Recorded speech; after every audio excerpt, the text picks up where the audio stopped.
RCR, la red que comunica y une al Perú.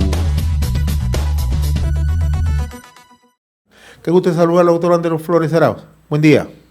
Encantadísimo, Pepe, de estar nuevamente con ustedes.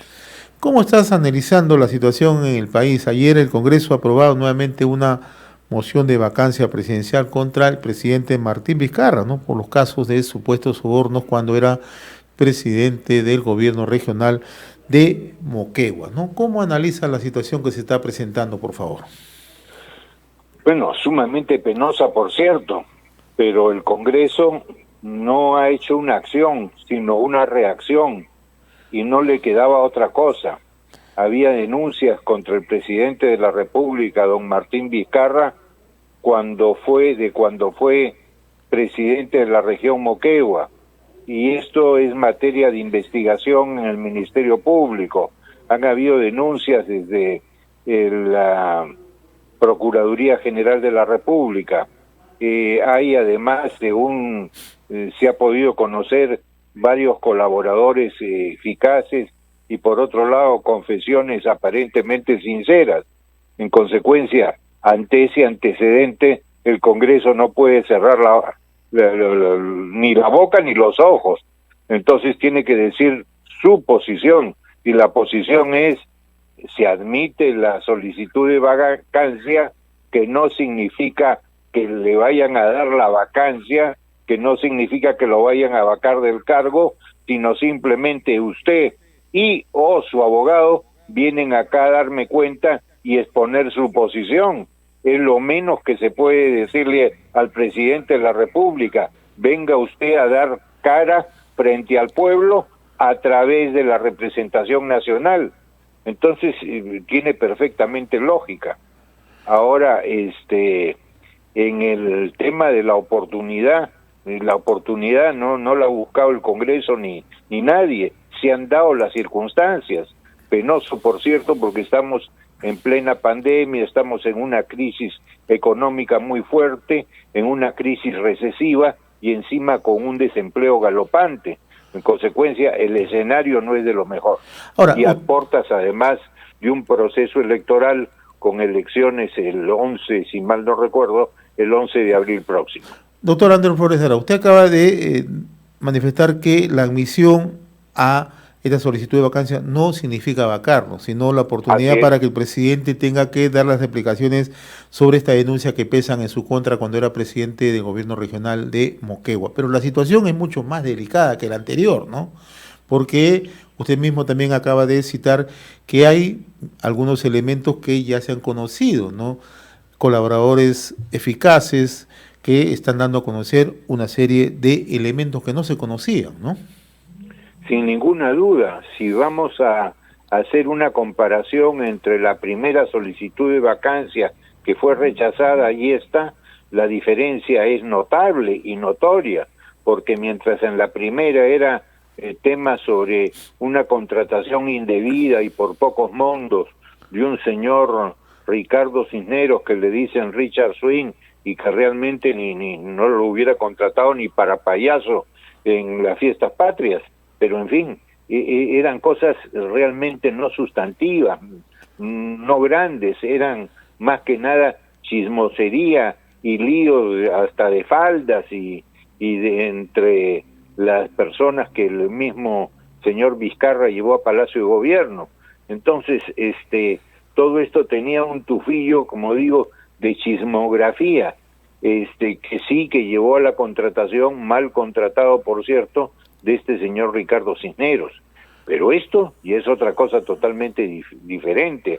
Acá se habla de cohecho pasivo, se habla de que habría recibido dineros para entregar obras públicas en la región Moquegua, de la que él era presidente regional. Entonces estamos hablando ya no de chismes, ya no de cosas de pecata minuta, estamos hablando de cosas muy graves. Entonces lo menos que puede hacer el presidente es dar la cara y presentarse ante el Congreso de la República. Ahora, usted ha sido presidente del Congreso y la precisión que hace nos parece muy pertinente, ¿no? O sea, el Congreso está actuando dentro de las prerrogativas que le infiere la Constitución política. Sin ninguna duda, sin ninguna duda. Y acá yo siempre he tenido, y lo he dicho y hasta lo he escrito, que el procedimiento para una vacancia del presidente es un procedimiento demasiado sencillo y que no tiene ni siquiera actuación de probanza. El presidente de la República, mientras es presidente, es todopoderoso, pero desde el momento que piden su vacancia y en el Congreso es el ser más desvalido del mundo, porque su máximo de defensa es 1 hora con su abogado, no hay una estación probatoria, si bien es por temas de ética, pero también eso tiene que ser sustentado en ese mal comportamiento que debería haber una estación por lo menos de probanza. Esto es lo que yo opino como abogado, que todos tenemos el derecho al debido proceso y a la defensa. Ahora, otro aspecto que no se puede perder de vista, doctor Ander Flores Arauz, es que en los últimos 2-3 años hemos conocido casos de corrupción en los gobiernos subnacionales, dicho de otra manera, gobiernos regionales, ¿no? Y si hacemos un recuento, entre el 2011 al 2016 hemos visto casos bastante sonados. El caso de César Álvarez, el caso de César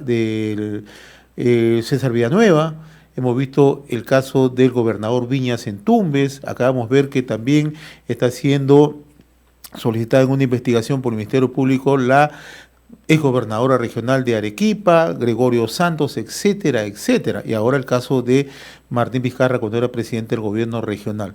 Parece que no le hemos puesto nosotros los reflectores, justamente que la corrupción también, ¿no?, se incuba en los gobiernos subnacionales, ¿no? Sin ninguna duda, e inclusive también en los locales, no hay que olvidarnos.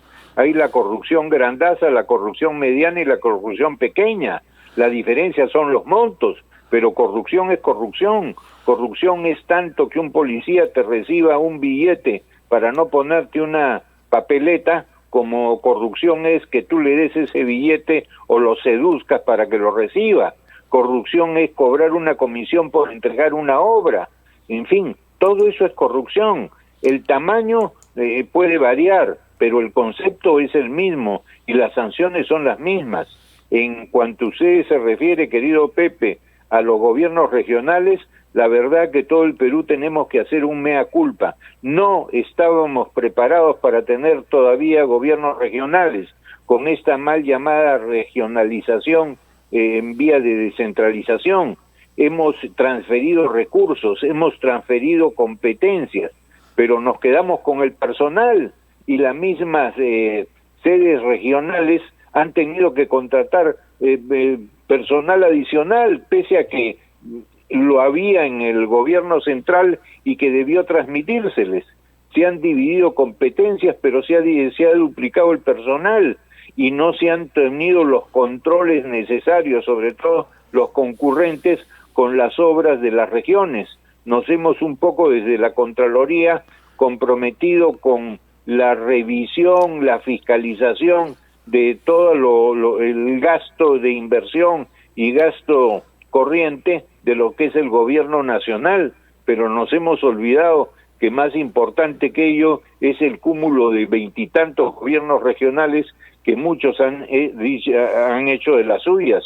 Usted ha nombrado algunos casos, algunos solo investigaciones y yo creo en la presunción de inocencia, pero hay casos realmente terribles en que se han tirado los dineros públicos y ahora lo hemos sufrido con muchísimo mayor fuerza porque hemos necesitado tener un sistema de salud bueno e integrado y no lo teníamos. Hemos debido tener hospitales de primer nivel y no lo hemos tenido. Hemos debido tener por lo menos unidades de cuidados intensivos y no las hemos tenido en número suficiente. Debimos tener respiradores artificiales, no los hemos tenido y hemos visto en esta pandemia realmente nuestra orfandad respecto al sistema de salud. Hubiéramos podido tener un mejor sistema de salud y un mejor sistema educativo si no hubieran habido esas grandes coimas que hoy día conocemos, si no hubiera habido este Odebrecht que rompía conciencias y voluntades. En consecuencia, nos ha hecho mucho daño la corrupción. Ahora, Ayer el presidente de la República ha enviado una carta a la fiscal de la Nación para que defina qué fiscalía tendrá que investigarlo, en lo que presenta en esta carta el presidente Martín Vizcarra, ¿no? ¿Qué es lo más aconsejable que tendría que definir en este caso la fiscal de la Nación? La verdad que yo no soy penalista y no estoy muy enterado cómo es la cuestión de las competencias dentro de la fiscalía, pero me causa bochorno, por decirlo menos, que los fiscales estén arranchando las investigaciones sobre el presidente de la República. Eso por lo menos es indecoroso. Y si hay una fiscal de la Nación que está encima de la pirámide del Ministerio Público, debe definir la competencia, a quién le corresponde. Alguien tiene que hacerlo. Pero esto es escandaloso, que fiscales de una fiscalía o de otra se estén arranchando la carpeta fiscal. Penoso. Muy bien, mi estimado doctor Antero Flores Arauz, como siempre, muy reconocido por esta comunicación con RCR, Red de Comunicación Regional. Muy amable de su parte. Encantado, un abrazo, Pepe, lo mismo a Carlos Cabrera. Le hago presente, un fuerte abrazo, como siempre, buen día, muy amable, gracias. Gracias. RCR, la red que comunica y une al Perú.